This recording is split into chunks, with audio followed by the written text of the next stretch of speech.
Okay, I think we've have enough of our guests, it looks like, have logged on. So thank you again for joining us. Once again, my name is Wes Grundon, and I'm the Assistant Director of Admissions at Ohio State Newark. And I'm joined with a couple colleagues this evening. You'll be hearing from Mike here in a little bit, our housing coordinator.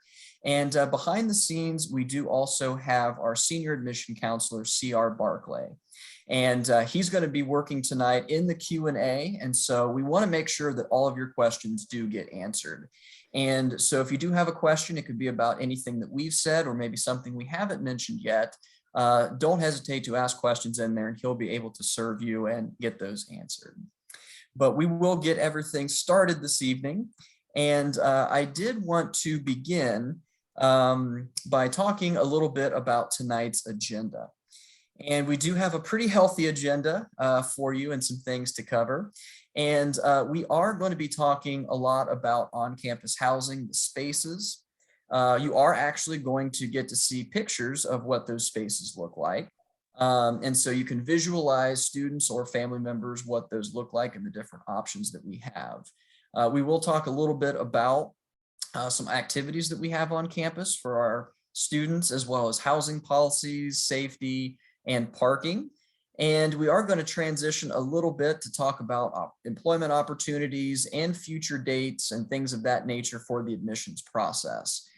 We are wanting to end the night with some admissions tips, mainly because I know there are a lot of students out there, admitted students, that are wanting to get started this coming autumn. And there's a lot of important things coming up that I don't want you to miss. So with that, I am going to turn things over to Mike. And Mike, I will let you introduce yourself and get things started for us. Hello, my name is Mike Shupra. I am the housing coordinator here on the Newark campus. I've worked at Ohio State for approximately 24 years. I have worked on the Columbus campus, supervising some of the buildings there. I've been running the housing program up on the Mansfield campus, and now I'm running the program here on the Newark campus. And our Newark campus is fairly unique in that we have a residence hall, which can house approximately 180 some students. And then we also have student apartments here. And we'll see some pictures of some of the McConnell Hall, which is our dormitory, which is the traditional living style. And our first year students are the students that primarily live in McConnell Hall. Students that sign up for a living learning center are usually going to be housed their first year in McConnell Hall. Our apartments will have a combination of first year students along with some of our upper class students. Now, being that we're a regional, we don't traditionally have a lot of seniors and freshmen living together because we have a limited amount of programs. Many of our students transfer to the Columbus campus to follow through with their majors. So we do have sophomores, a few juniors, and maybe a senior or two, but normally the bulk of our student population living in housing is going to be our first year students. So if we can get a picture of McConnell. Somebody, there we go. So 310 spaces. We do have a housing lottery for housing here on the Newark campus. We usually end up with between 100 to 150 people that are unable to get into the university housing here. So we do have a housing lottery. So people need to have their applications turned in with their space reservation fee. And the space reservation fee is $350. 300 of that is a space reservation fee and 50 of that is an administrative processing fee for the total of $350. They have to have that turned in no later than April 28th this year. And then by May 1st, people will be notified if they have received a spot in housing or if they are on the waiting list. If they are on the waiting list at the beginning of the process, that waiting list is a little bit fluid because this is not quite at the end of the semester yet.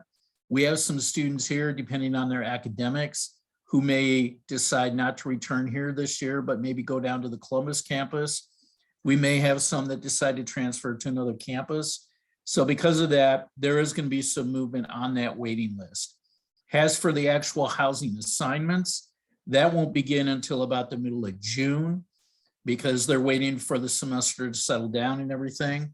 When they do start to do their assignments, approximately 6 weeks before move-in, students will receive an email to their OSU.edu email address that will tell them their housing assignment, and it will give them the contact information for their roommates at that time.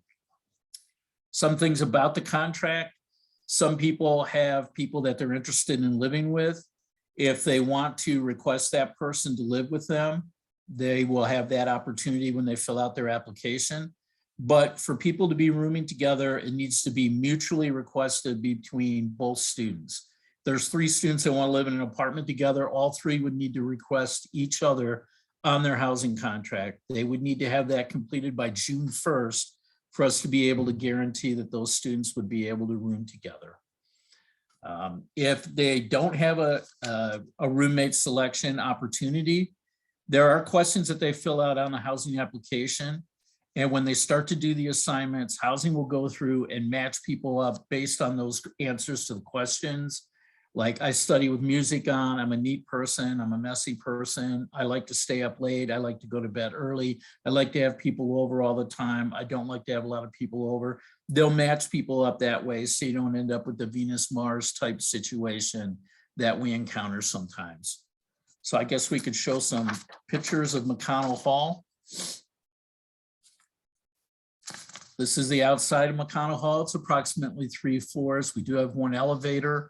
And over on the right side where the glass is, we have the glass lounges on the 2nd, 3rd, and 4th floors there. And in the bottom there, in the glass area there, we have an event center where we can plan activities. We have pull down screens to do movie nights and to do some other programming events that we hold in McConnell Hall. This is your traditional room. Each of the mattresses is a twin extra long bed. You do have a closet, you have a shared mini fridge. It has a freezer and a microwave component with it. You do have the beds that raise up, so if you want to store belongings underneath there, you have the ability to do it. You can hang things on the wall as long as it's not affixed to the wall by screws or nails. Usually we have people using command strips to do that. And then at the end of the year, we ask them to leave everything up, not to try and take it down so they don't damage the walls. And our maintenance people will actually come in and remove anything that's been affixed to the walls during the academic school year for our residents. This is an elevator lounge area. We have a lounge by the elevators, which is in the central part of the building there on all 3 floors, along with the study lounges that we have at the end of each of the hallways in our residence hall. It's a traditional 60s style residence hall. It's a long straight hallway with rooms there. And then there's community bathrooms. And by that, I mean, there are sinks out in an open area for people to use. And then there's locked doors that go to the shower and the toilets for students when they utilize it. So these floors are usually co-ed by room, but it's not a total not a total male floor or female floor that we have here. This is, like I said before, where our living learning centers are usually housed also. This is our lobby area down there. We do have a full kitchen they can use. So then in the student apartments that we have, our apartments are primarily 2-person bedrooms. So there'll either be 2 bedrooms for 4 students, or there'll be 3 bedrooms for 6 students. So they've got a bathroom shower that they all utilize in there. They do have some furniture that is provided.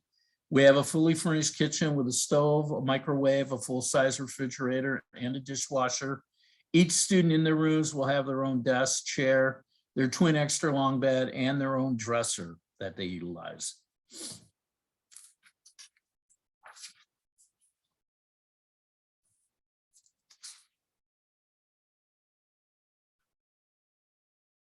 Nine times out of 10, these are female rooms. They decorate a little bit better than the males do typically.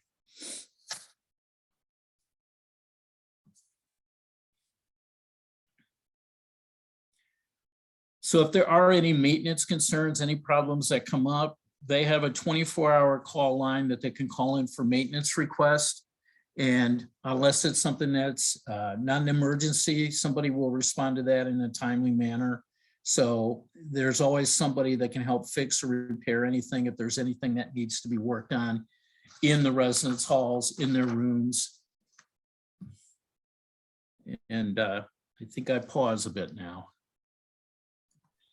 Yes, and thank you, Mike. And I will jump back in just to talk a little bit about what students can expect in terms of student life and safety and opportunities. And now I do want to say that Mike did mention that there is the housing lottery, and unfortunately not everyone will be able to get selected for housing.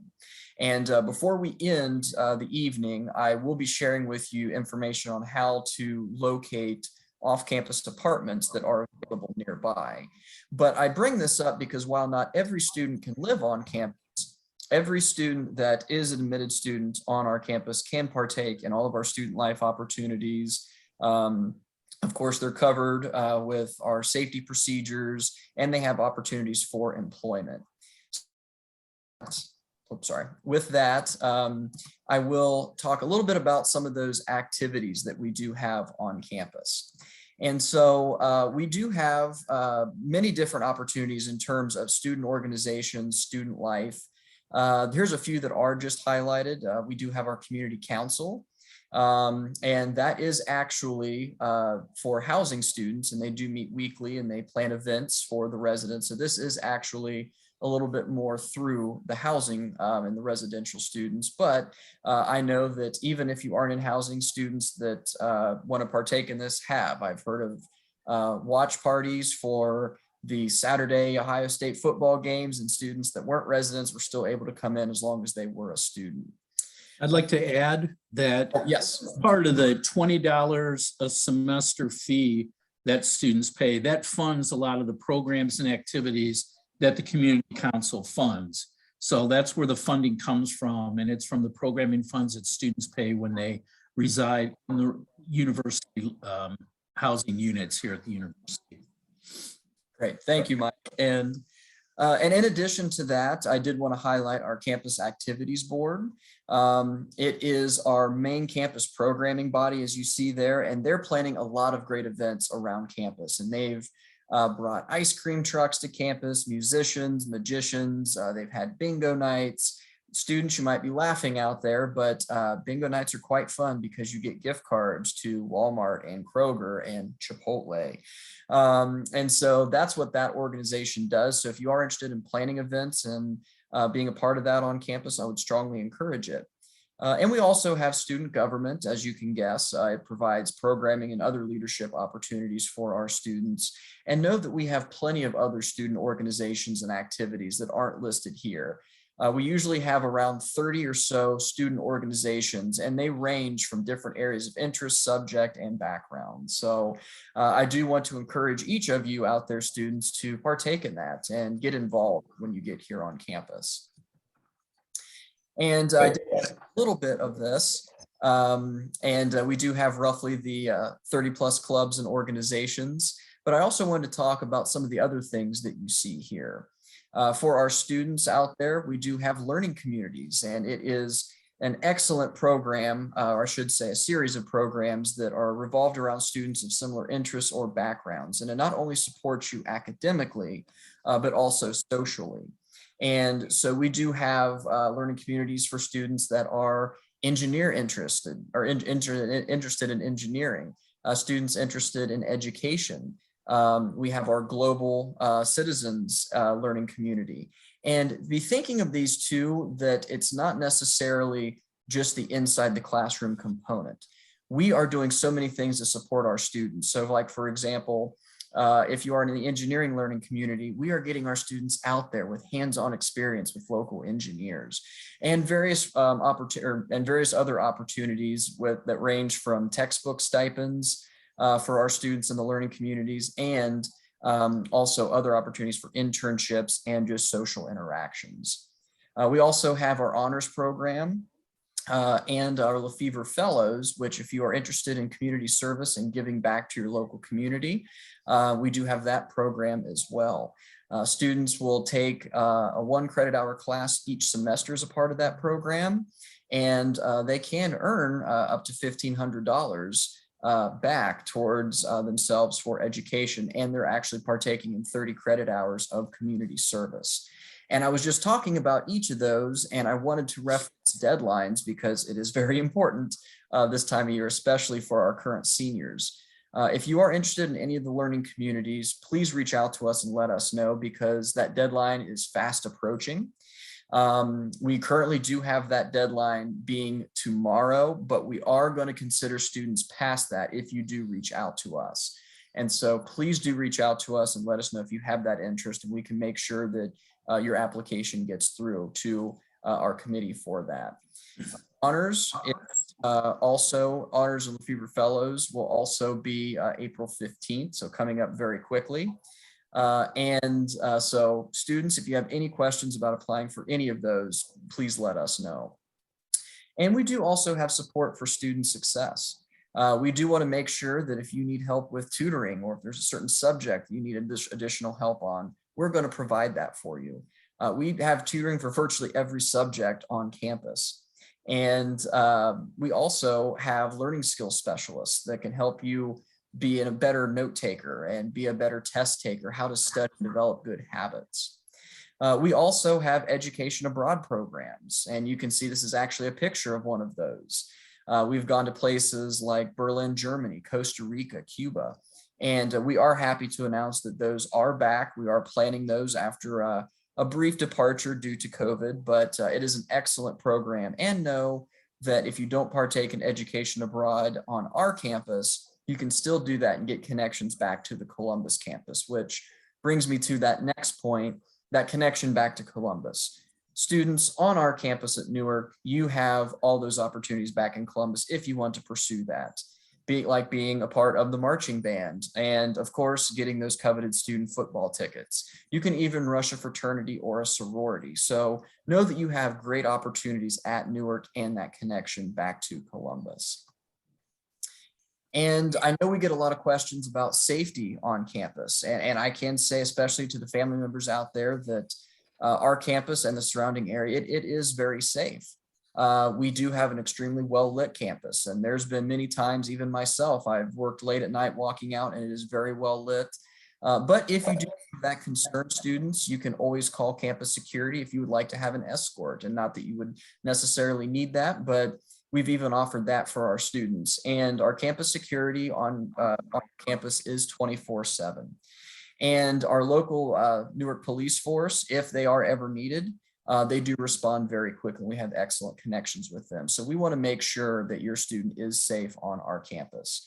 And tying back to the subject of the evening, housing, know that we do have an RA on duty, or a resident assistant on duty daily. And so they will be there to support you as well. And students, you may or may not be thinking about this right now, but know that there are job opportunities available. Now, I will let Mike in just a second maybe talk about applying for some of the housing opportunities, but outside of that, there are a lot of jobs available on campus, whether it be with our very own admissions office. Rec Sports always has students, dining services.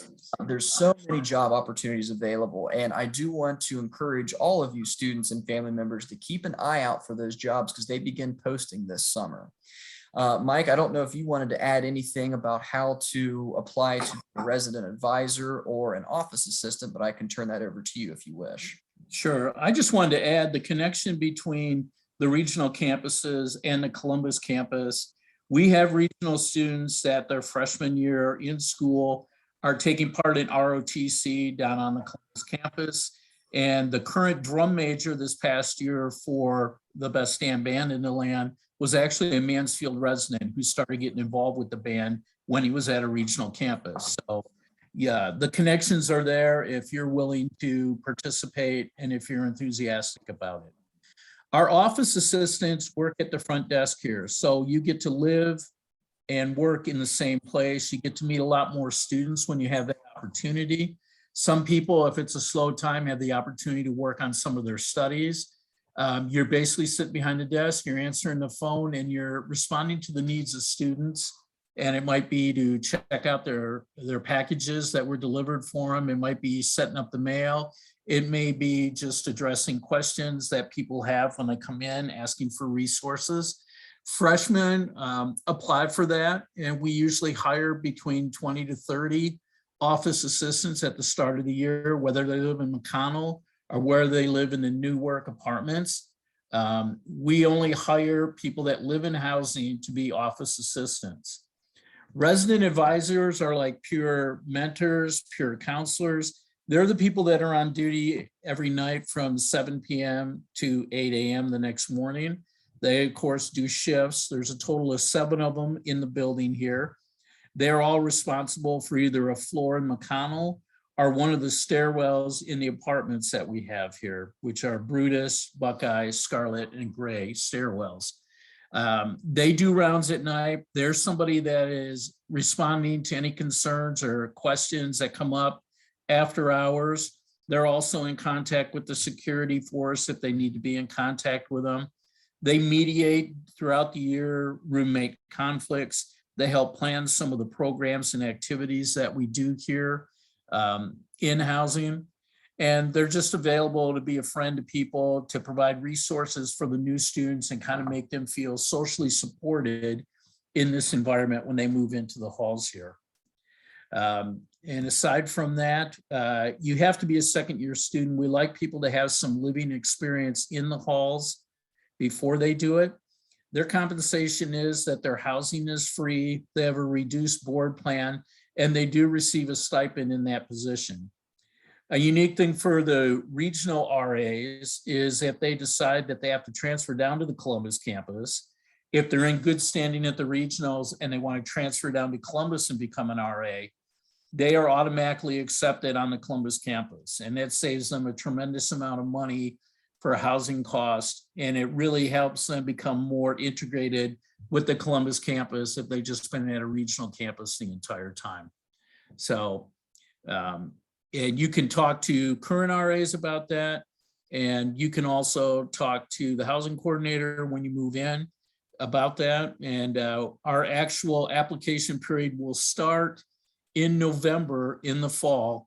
They'll actually be doing some of their cuts and interviews in January, and they'll actually be doing placement assignments in late February for the following fall. So it's something to start thinking about in the fall if it's something you may be interested in. You also have the ability, if you're at a regional and you're going to the Columbus campus for your second year, you can actually apply for an RA position on the Columbus campus. The only difference is all your interviews, all your sessions that you have to attend will be on the Columbus campus instead of on the Newark campus. I'm done. And one thing I did want to add is Mike and I were talking about opportunities for employment on campus.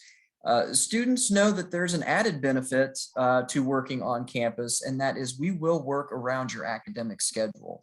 That is first, and it's the first and biggest priority for us. And so every supervisor of student employees, that's the first thing that we do once we hire them. We figure out what your schedule is, and we are going to work around that. I know a lot of times employers outside of the university may not have that capability, and it could be a little more challenging. And so that is an added perk that I did want to add there for you.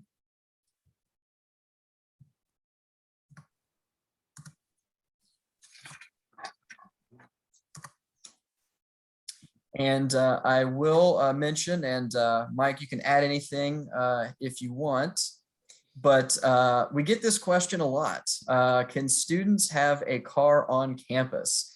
And yes, you absolutely can. It does not matter if you're living in the residence halls or if you are commuting or living nearby in an apartment. We actually have many lots, 3 of which, as you see, are located right near the residence halls. And then you see in the picture there, we actually have a parking lot near every single major academic building. As long as you park in the white line spaces, the yellow spaces are for faculty and staff, but as long as you park in the white line spaces, it will be free. The only thing that we ask that you do is during your orientation and or right near the beginning of the semester, you do register your car to get your parking pass with campus security. So I know that's a very nice perk, and parking for the most part, that's not that big of an issue. So don't expect either students that you're going to have to park a mile away and have to walk a long way to get to campus. If you walk from the residence halls to the furthest building from that, which is our brand new Alfred Center, you have a whopping 5-minute walk. So everything is very close on our campus. And Mike, I will turn this to you just to kind of reiterate some of those important dates, talking about the housing lottery and wrapping up with any other things that you want our guests to know tonight. Okay, basically throughout the year, come in, they inquire about housing and all that. So in fairness to the people that are looking at housing throughout the academic year, they will take in all the names, they create a roster of all the people that have expressed an interest in housing, either through their admissions application or they've called the office about it. And then there is a massive release date in March for everyone throughout the prior year who's inquired about housing. So there's no advantage to someone who came in a year ago and said they wanted housing for this coming fall or something. Now, the biggest thing to do is it's first come, first serve housing, usually at the regionals.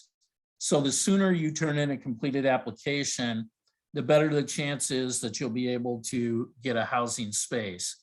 And when they start to do the assignments in the middle of June, if all the applications went out, for example, on March 15th, they'll look at what came back on March 15th. They'll start there.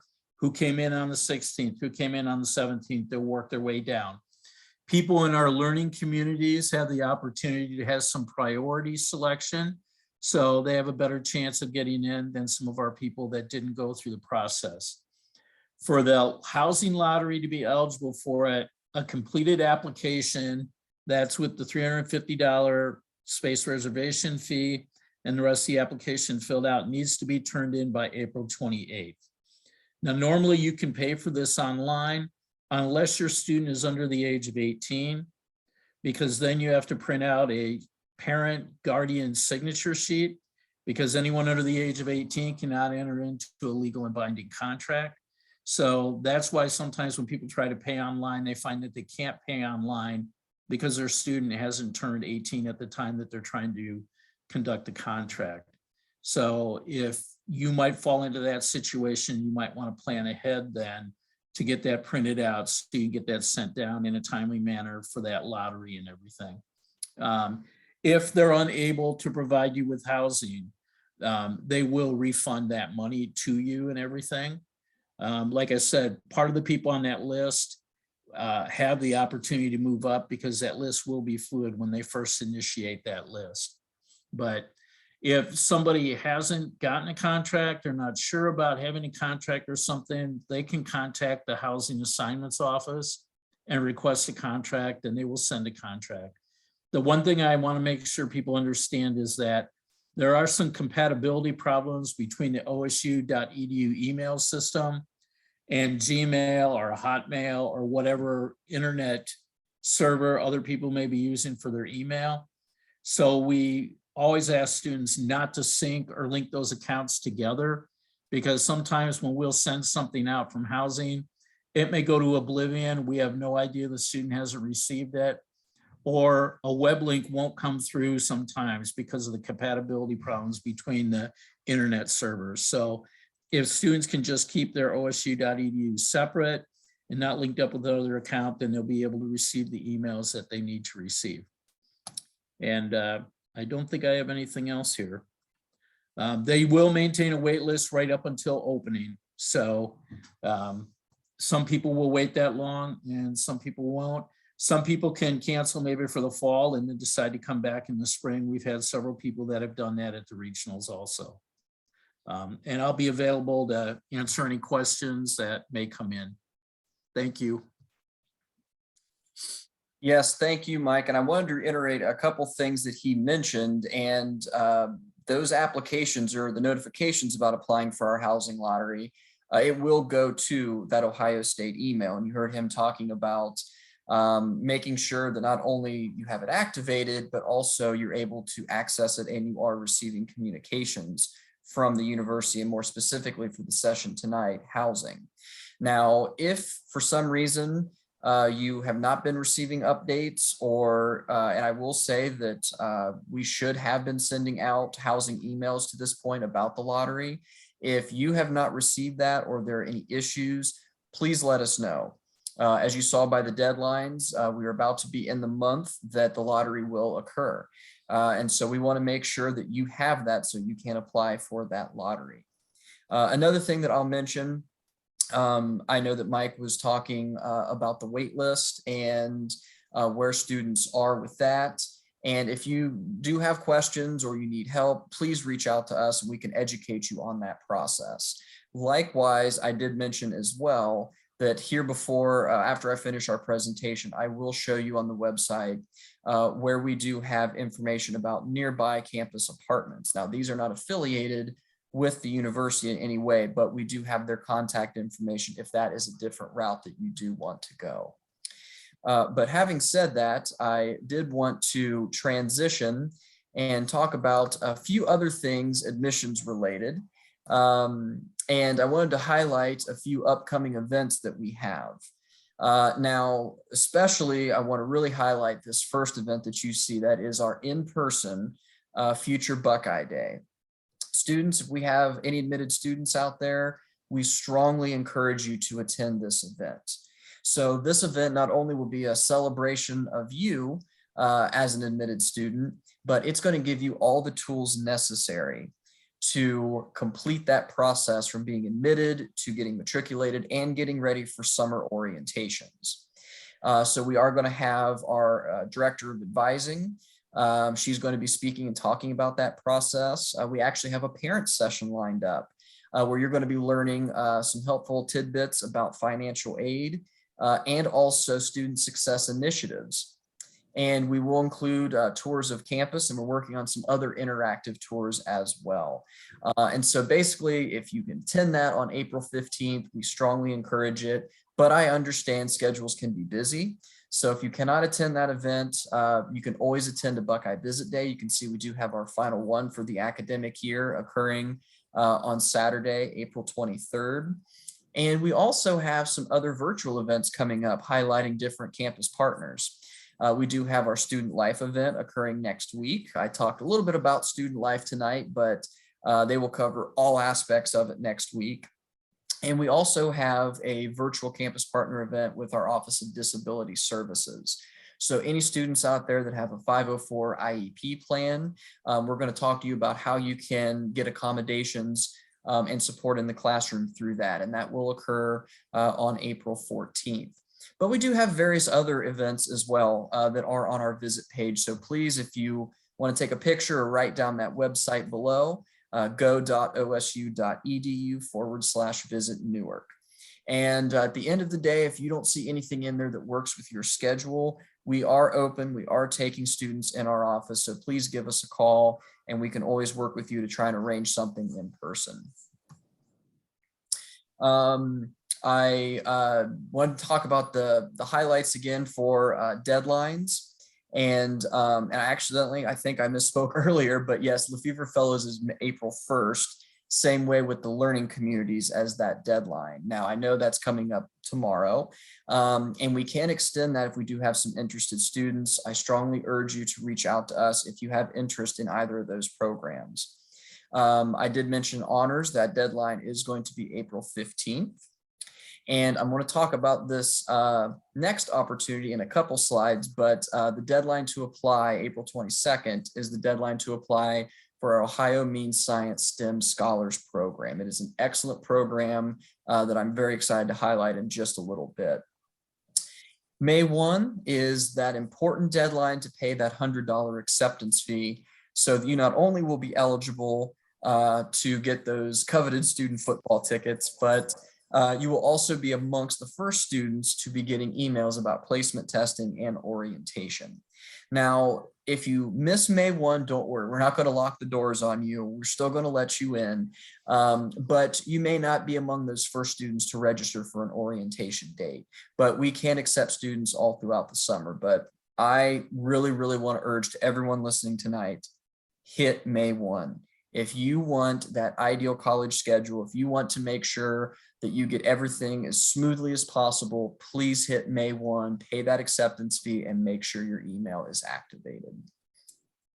And also by May 1, that is when we ask that students are accepting and finalizing any scholarships that we have offered them on our campus.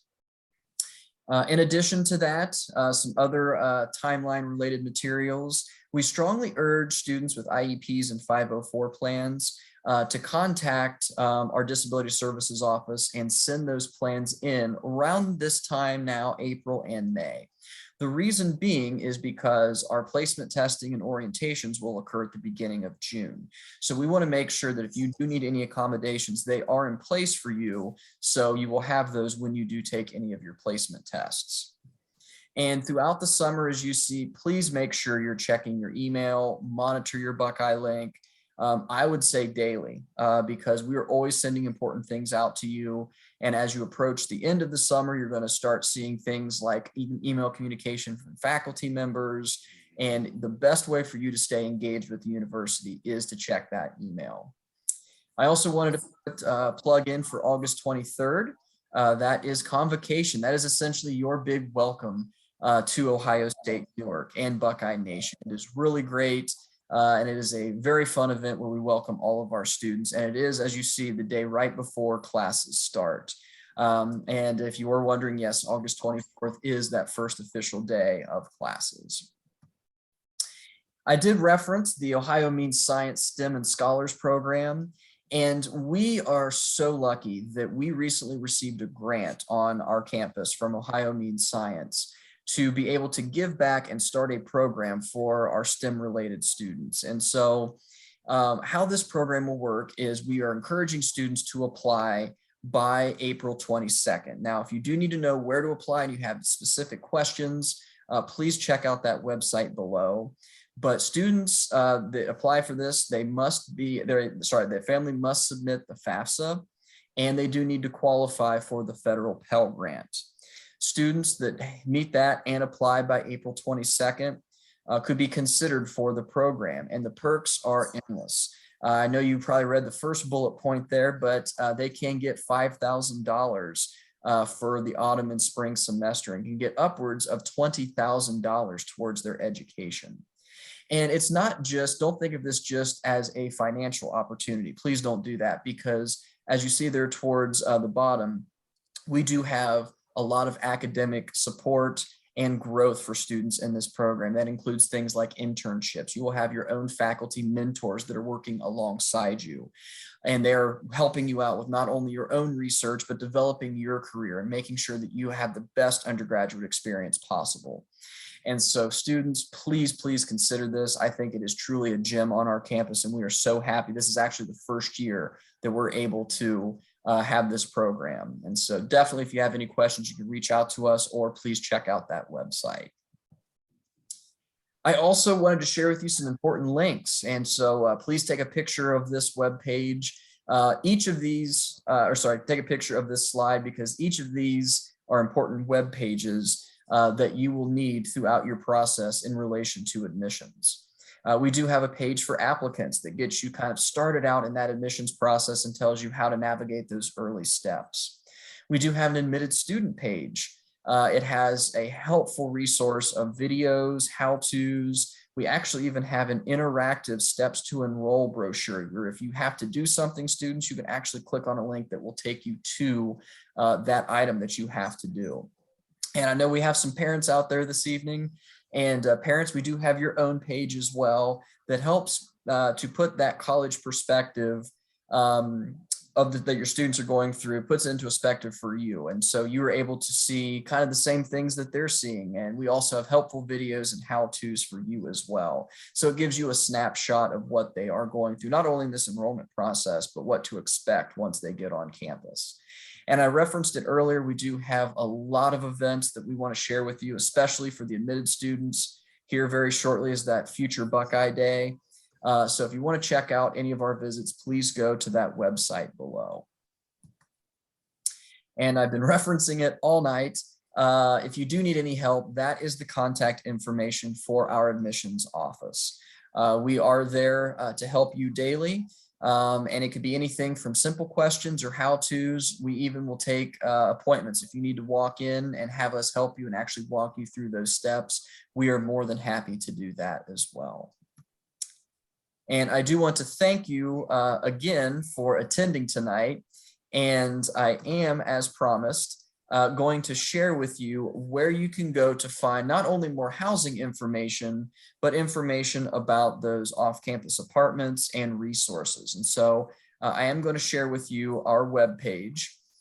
And this is our main Newark webpage. And so to get there, it is simply newark.osu.edu. Again, that is newark.osu.edu.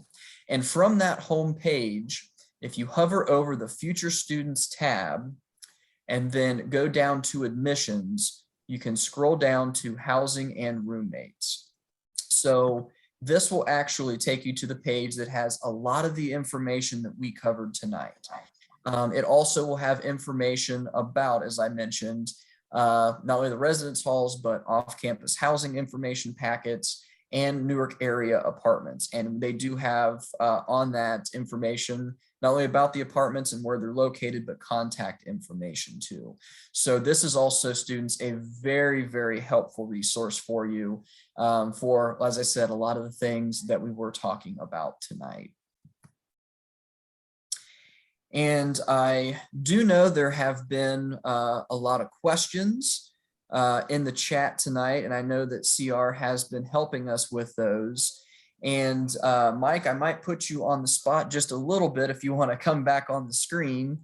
Okay. And, I don't know if CR, if there were any, I know you're still typing a few answers out there, but were there any common questions that you saw? And it could be maybe something that we addressed already. Maybe we have to reiterate something. I've responded to a few questions already. Oh, you did? Okay. So I don't know if you wanted to speak then, Mike. I know you were kind of in there a little bit. Was there anything that you saw? I know I saw CR was answering a question. Was there anything that you saw you'd like to rehash? I think all the choices for the housing options are available on the housing contract. So when students fill out the housing contract, they prioritize their first choice, their second choice, third or fourth choices and everything. So when they get to doing assignments after they've got your contract, there's no further need for the student to do anything. You've already done everything at that time. So that's not something to be worried about. I think we should have probably had the pricing. I know that that was a question that people were asking for the different options. So I did send that to one person who inquired about it. People are asking about dropping off applications and money and all that. That all goes to the Columbus campus. The Office of Housing Assignments in Columbus handles all housing contracts for the Columbus campus and the regional campuses. So nothing comes to the Newark or the Mansfield or the ATI campuses for housing payments or housing contracts. And housing at OSU.edu is their email that they monitor for people that do have questions and concerns they might have to raise. And we also have a phone number for them that people can call in also. The housing contracts come out in an email to the student, and in that email is a web link, and the student pulls up that web link, and that's how they sign up for their housing contract. So there's no website that you're directed to go to fill out the contract. It's something that they have to check with the admissions database, make sure someone's been admitted to the university, and then that's how they send out the emails to the individual students. So I don't know if that's provoked more questions or. Mike, the a really easy one. Is there a move-in date that has been assigned? We've had a couple questions about that.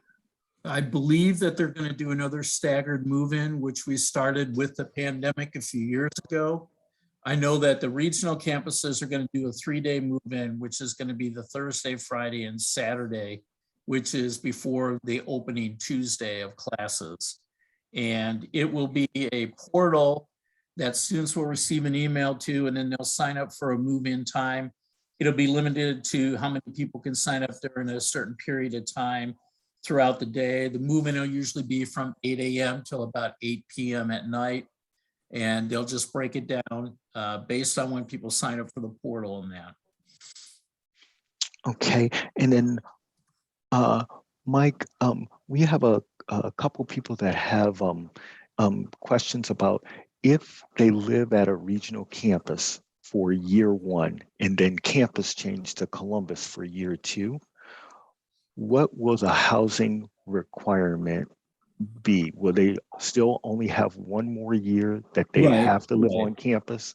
Yeah, the policy is it's a 2-year post-high school live-on policy. So if you took a gap year and then came to a regional and went to school your second year out of high school, you would not be required to live on the Columbus campus if you transferred there after your 1 year at a regional campus. So the best way to look at it is it's a 2-year from post-high school. If you fall within less than 2 years that you've been out of high school, it's a live-on policy when you transfer down to the Columbus campus. And Columbus, to transfer down to the Columbus campus, we go through what's called renewal in January every year. So everyone living in housing will go through the opportunity to either come back to their regional housing or the opportunity to start selecting Columbus housing. So people that are living in housing at that time are going to get priority selection choices over the new students coming in, which they won't get their contracts till March or April, usually that following year. So you'll actually have more options available to you if you go to Columbus. And you'll have to do some more research to know what part of the campus you want to live on.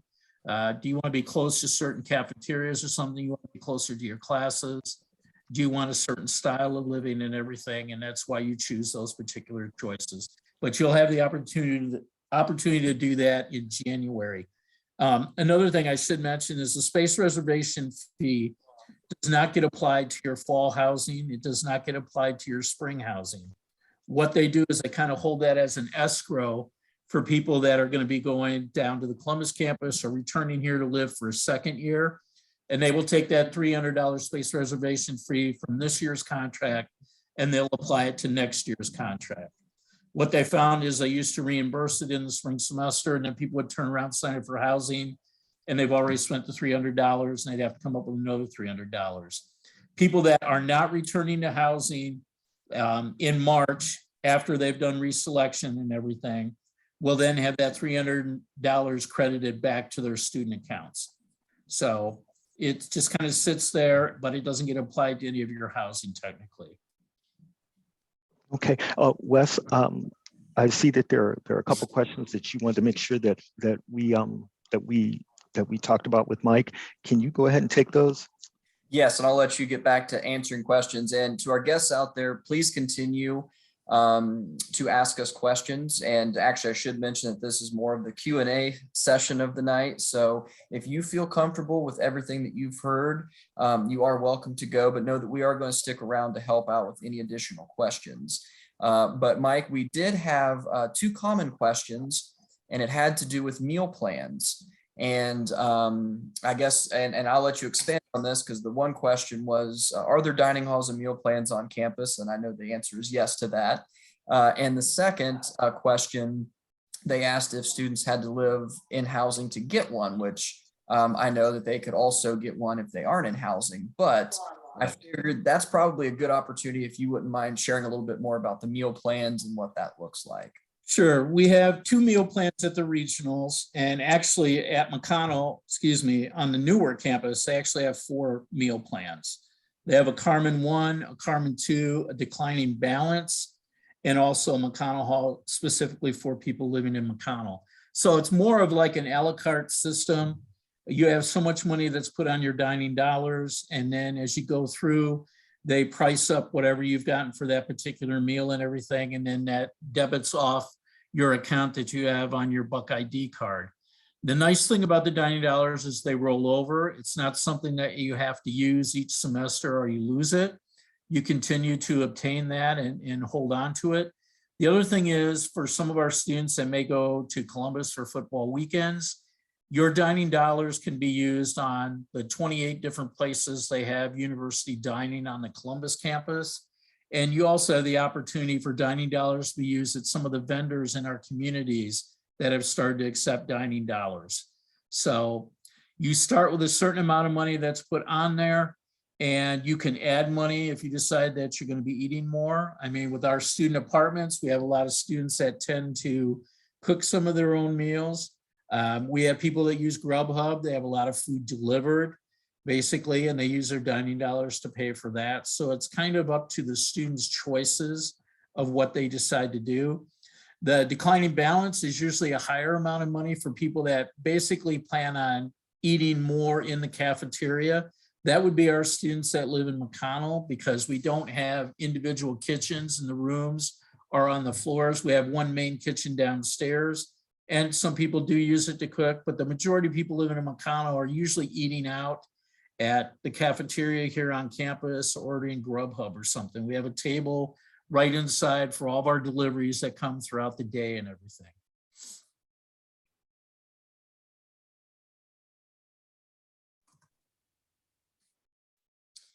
And I do see a bunch of questions still coming in, and I do thank you for all of those.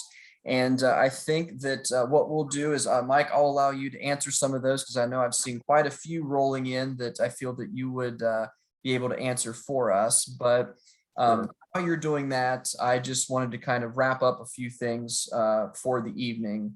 I wanted to reference again the fact that if you do have any other questions after tonight, we're going to be here to help you. I know that we're going to be answering questions as people sign off, but please reach out to us, the admissions office. If you need to get in contact with housing, we can always get you in touch with them, so you can email them some additional questions.